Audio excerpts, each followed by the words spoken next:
अरे bye, pocket कुठे ठेवलं रे? रवीची आई आहे? पॉकेट नाही दिसून राहिलं. पप्पा. रवीची आई, पॉकेट द्या, मला लवकर जावं लागते, मला उशीरून राहिला. अहो माय बाई, सांग मग असं दिलं व तुम्ही तर तिथे दिलं काढून, मग असं दिलं तुमच्याजवळ पाकिट दिलं, रुमाल दिला. पप्पा, मला मला श्यामदादा वहिनी मध्ये इथून चालले जा. मग काय झालं? पप्पा, मला दादानी इनडायरेक्टली म्हटलं की तू चालली जा इथून, किती दिवस राहते. आणि माहितीये का वहिनीने पण तसंच म्हटलं की तिथं काम करणार जीवार येतं तर चालले जा, असं त्यांच्या बोलण्यातून होतं पप्पा. वहिनीने डायरेक्ट नाही म्हटलं, पण त्यांचं तसंच म्हणणं होतं. माहितीये का पप्पा, ती वहिनी धुतलेले कपडे परत परत माझ्याकडे धुवायला आणते. भांडं एक जरी निघालं नाही ना तर परत माझ्याकडे आदळते, असं म्हणजे घासलं नाही म्हणते चांगलं. मी का मोलकरी नाही का पप्पा? माहितीये का मला एवढा त्रास देऊन राहिले, म्हटलं हे सगळेजण मिळून मिसळून करून राहिले. माहितीये का, रवी, श्याम, ते रश्मी आणि मोहिनी वहिनी आणि मम्मी पण त्यांच्यात मिसळली. सगळे मिळून मला त्रास देऊन राहिले पप्पा.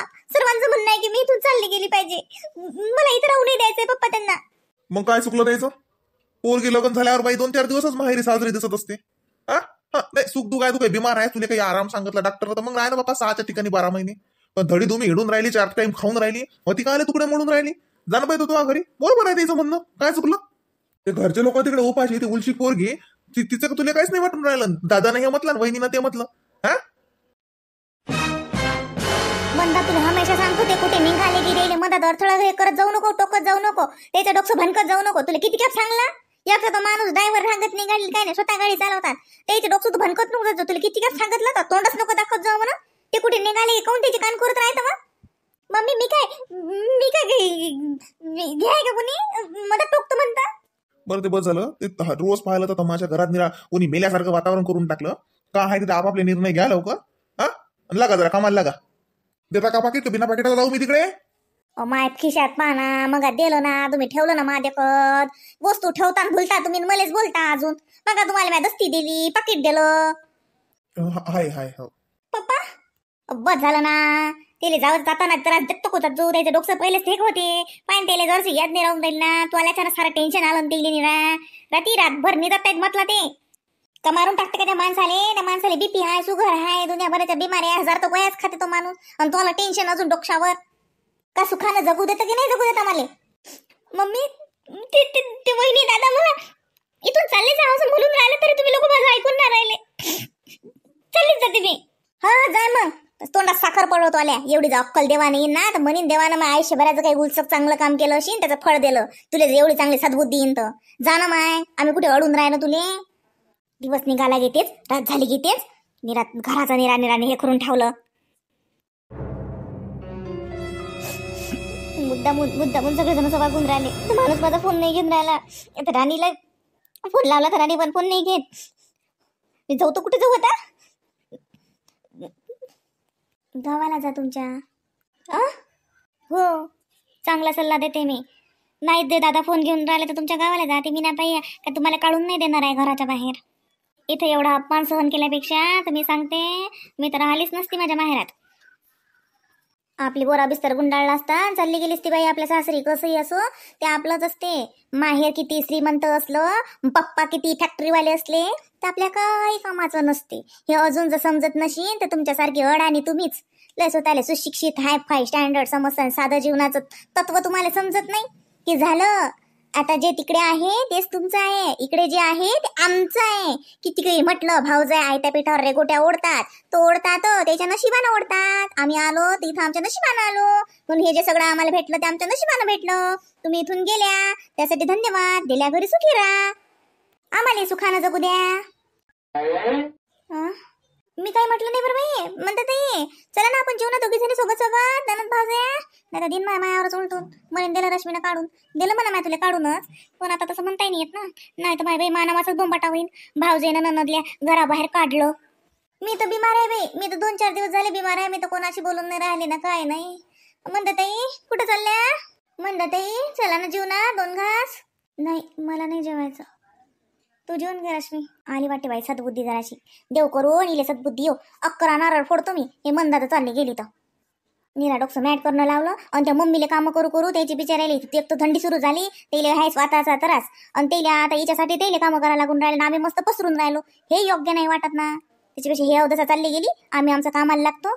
आमचं घर आमचं सुखी राहते बाई. आमची मम्मी पप्पा आम्ही आमचं सगळं चांगलं राहतो. का हो रिकामे काले आले हो तू खाली? तुला म्हणता ना येऊ नको.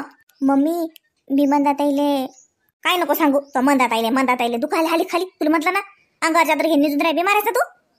काय मम्मी सरमही लागते. तिसरा दिवस निघाला आज. किती झोपू मी? आळशीभरात झोपून घेतलं ना मी. आता त्याच्या फोनात काही पाय नाही जीवर आलं मला. टीव्ही लावा तर खाली आवाज येते. टीव्ही नाही लावता येत. म्हणते बिमार आहे म्हणून झोपली. तर चुपचाप मध्ये फोन पाहतो. पण तो आता जीवारून राहिला कोणी पाहिनं. तुम्ही किती कामं करसान? राहू द्या ना ते बाकीचं पडेल तसंच करतो मी. काही नाही सगळं चांगलं झालं की अशी बसतो ना वर्षभर. तुम्हाला तोंडात घास सारायला लावतो. हा सारा बदला घेतो काढून मी तुमच्या जवळ. आता तुम्हाला बसायला लावून राहिले म्हणून काय झालं?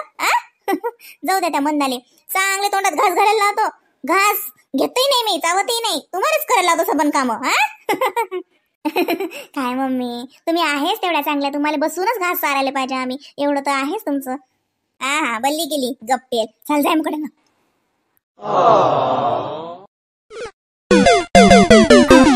हा फोन वाजून राहिला ना बाई. वा कोणाचा बाई पाय ना पाहुण्याचा बाई काय तर. हा तर तुम्ही केला असेल नाही तर. हो आली त्याचाच असेल नाही तर. हो ना कोणा सकाळचा वाजून राहिला तुम्हाला कळत नाही का बाई? तुला हे गवत काढू का जरासं? पाय लयच वाढते होती. हा काय नाही काढ लागत ना. आता माग सतुबाईनं काढलं होतं ते वाढतेच ते. राहू दे काही ती काय आहे. राहू दे ती कोणती पंगत बसवा लागते. राहू दे बरं. तू जशी मुकाडानं बसत जाय बरं निरा का चालूच राहा लागते काय? अहो बाई आता काय बसलं काय काय हे करावं काय? तर काय धंदा नाही काय नाही. आज ते स्वयंपाक करावं लागत नाही मग काय आहे. नाही तर तुझ्या सासरे जेवतील ना. आता नाही म्हणतात दोघं जण मग जेवतील. विचारतो काय बेटा बल. काय नाही भात 2 भाकरी टाकतो मी. ते पाहुणे दिली म्हणा दूध भाकर जेवण म्हणा. नाही मा ते तशी संध्याकाळी जेवत नसतात ते पाहुणे. एकच टाइम जेवतात ते. संध्याकाळी दूध घेतात नाही तर चहा घेतात. ते जेवत ते मामाजी जेवत नाही म्हणतात आज. नाही तर मामाजी जेवतात होऊ शकतील सर. आज भूक नाही म्हणतात. दुपारून उशीर झाला ना माझे आले त्याच्यानं भूक नशी. मी विचारते का परी. तेच म्हणलं माय. नाही तर कसं जायचं ते पाहुणे म्हणतील माय बाई एकदा नाही म्हटलं असं नाही झालं पाहिजे. स्वयंपाक नाही केला. कोण कोणा सकाळचा वाजून राहिला अर्जंट अशी ना कोणाचा. हो माझा जवळचाच आहे. हा त्याचं म्हणलं. घेऊ काय म्हणतात पाय ना मग बोल ना. चाल पुरते मला. इतकं राहायला नाही पाहिजे इथं खरंच ना. आता खूप झालं. आता लय जणांचा हलकटपणा झाला. पप्पाही तसंच. पप्पाच्याही मनात तसंच आहे. जरी श्यामदादानं स्पष्ट म्हटलं पप्पानं म्हटलं नाही पण पप्पाच्या मनात तेच होतं. म्हटलं ना पप्पानं त्याचं काय चुकलं मग. चाललीच जातो मी. मला फोन कोणीच नाही घेऊन राहिलं ना. ते फोन घेऊन राहिले ना. ते मी ना तेही फोन घेऊन राहिली. कुठे जाऊ मी? जाऊन कुठे जाऊ? एक तर माहेराचे लोक आता राहून देऊन राहिले. किती चोरा होता मला. किती हे होतं. येणं 2 मिनिटं फोन घ्यायला उशीर केला तर किती ओरडत जाऊ मी. मला फोन घेत जायत. किती मला लाड करत जायत. मग किती त्रास दिला तरी मी सगळा सहन केला. आता खरंच आहे इतकी जीवर आली की लगे फोन नाही घेऊन राहिले. राणीला मी त्या दिवशी ओरडले तर राणी पण मला फोन नाही करून राहिली. आज मी राणीला फोन केला की ती बेल केला पण राणीला फोन नाही उचलला. राणी पण माझ्यावर रुसली वाटते. आता माझ्यासोबत कोणी बोलत नाही. इकडे तर हे या लोकांना तसं वाटते कधी कधी चालले जाते कधी कधी नाही. यांना तर काही नाही. चालली जाते मी या घरातून आता कुठेही जाऊ. खरंच चुकलंच माझं. श्यामदादा म्हणते ते बरोबरच आहे ना. ते वहिनी मम्मीला बोलली तर मला किती खराब वाटलं. तसंच मी त्याच्या बाबाला बोलतो तर त्याच्या जीवावर येतच असे नाही ना. कुणाच्या येते. आपल्या डोळ्यातलं पापण उपटलं तर माझ्या डोळ्यात पाणी आलं. म्हणतातच ना ज्या डोळ्यातलं पापण उपटलं जाते त्याच डोळ्यात पाणी येते. बरोबर आहे. आता वेळ निघून गेली पण मी सॉरी म्हणायला पाहिजे होतं तेव्हाच. मामाजीला सॉरी म्हणायला पाहिजे होतं मी फालतू चुकली. मी खरंच चुकली की त्यांनी मी असं म्हटलं. माझं कर्तव्यच आहे त्यांना सांभाळणं. मी एवढं त्यांना हेच करून बोलली. मला सर्वांनी दूर लोटलं. सुनंदाताई पण मलाच ओरडली म्हणते तुझंच चुकलं. इकडचे सगळे मम्मी पप्पा रवी कसा वागून राहिला जशी काही मी मोलकरी नाही. त्याची बायको बिमार आहे तर त्याला तर वाटते काय का मी काय तिच्या तोंडात घास भरू. खरंच ना खरंच काहीच व्हॅल्यू नाहीये मला इथं. नाही तर माझा किती लाड असायचा माहेरात. जसं आता मी तिकडून भांडण करून आली तर जसं इकडे तर या लोकांना तर जसं हेच झालं. कसे वागून राहिले माझ्यासोबत सर्वजण. त्याच्यापेक्षा माझं सासर चांगलंय. असं माहेर काय कामाचं. याच्यापेक्षा खरंच माझं सासर चांगलंय. मला ना आता खरंच झालं पाहिजे. एवढा अपमान करून सहन करून इथं राहणं योग्यच नाही. चालली जाते मी. पण कुठे जाऊ मी? कुठे जाऊ? आता कुठे जाईल? इथं नाही राहणार. इथं नाही राहणार मी. चालली जाते मी. सगळं सामान भरून ठेवते माझ्या बॅगमध्ये आणि चालली जाते मी.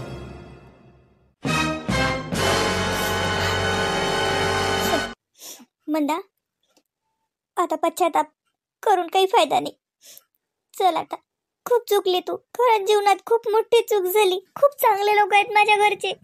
खूप चांगले लोकांना मी माझ्या आयुष्यातून गमावलं. खरंच चांगले आहेत ते. खूप चांगले आहे. राणीचे बाबा तर कधी मला कधी त्रास नाही दिला. कधी सगळं माझ्या मनासारखंच.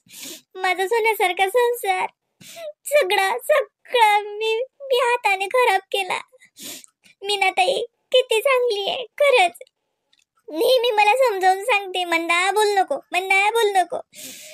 तरी मी एवढी गर्वात होती ना, कारण मला माझ्या माहेराचा खूप मोठेपणा होता. मला असं वाटायचं की माझ्या माहेरातले सगळे माझ्या सोबत आहेत. माझे पप्पा मम्मी माझा खूप लाड करतात. मी म्हणेन तसं वागतात. मला त्यांचं खूप जास्त गर्व होतं. पण आज समजलं त्यांचा काही मला फायदा नाही आहे. त्यांचा पैसा, प्रॉपर्टी, त्यांची इस्टेट, त्यांचं सगळं काही त्यांचं त्याच्यासाठी आहे. माझ्यासाठी काही नाही आहे. माझ्यासाठी तेच आहे जे माझ्या नशिबाने मला मिळालं. पण ते सुद्धा मी गमावलं. सोन्यासारखे लोक आहेत माझ्या घरचे. खरंच माझे सासरे चांगले आहेत. कधीच मला काही नाही म्हटलं. सुनबाई सुनबाई. मीच त्यांना किती हलकट वागणूक दिली. त्या आशाला, त्या सतोताईला किती हलकट वागणूक दिली. कधी त्यांना नंदा म्हणून चांगलं वागवलं नाही. माझ्याकडे आल्या मुंबईला भावाच्या घरी आशेलं तर मी त्यांना चांगला कधीच पाहुणचार नाही केला. तर कधी त्यांना कवळ कौतुक नाही, तर कधी त्यांचा आनंद नाही. नुसतं त्यांना हलकट वागणूक दिली. आज समजलं मला. माझ्या वहिनींनी मला हलकट वागणूक दिली. तर तेव्हा समजलं की किती खराब वाटते. आपल्याच घरी येऊन आपल्याच वहिनी आपल्याला हलकट बोलतात, हिनवतात, हलकट कामं करायला लावतात. तर आपल्याला कसं वाटते? तसंच त्यांना वाटलं असेल. पण त्यांनी कधी म्हटलं नाही. मी खूप चुकली.